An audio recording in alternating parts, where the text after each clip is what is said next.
The latest crime report from Rocky Mount Police paints a complicated picture of the issues the city's facing right now. Police say the overall number of crimes rose in the city in 2022. However, you can see violent crime went down. But even though violent crime overall is down, there were 7 more murders last year than in 2021. That's the statistic that's causing some concern for people in the community. WRAL's Keenan Willard shows us how police are taking action.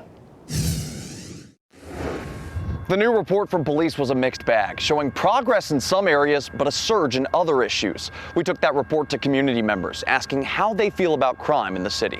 A pastor in Rocky Mount, Nehemiah Smith Jr. leads the 1871 Project, an effort to help adults and children overcome poverty and pitfalls and learn to stand on their own. This week, he got an update on the challenges his city's facing. Overall, we've seen an increase of 6% crime compared to 21 to 22. That was the headline in the new report from Rocky Mount Police to the City Council. Chief Robert Hassel says last year, property crime jumped 11% from the year before, driven by a 48% surge in stolen cars. He also says violent crime in Rocky Mount fell 8% from 2021, dropping for the second straight year. Hassel says the department's investment in high-tech policing is bringing that number down.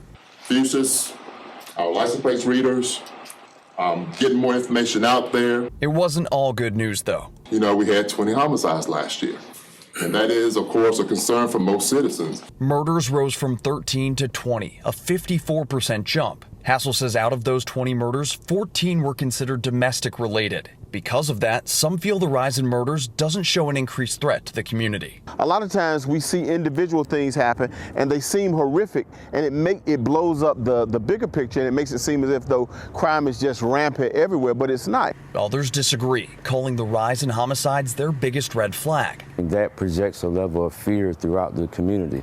You know, statistics are great, but they don't give you a clear shot of the 70-year-old grandmother who's afraid to come outside because, you know, she sees individuals in her community that she's afraid of. Activist Tarek Pittman says to reduce crime permanently, there has to be a stronger investment in schools and social welfare programs. Pastor Smith Jr. agrees. Because we all know that when education and employment goes up, crime goes down. Keenan Willard, WRAL News, Rocky Mount.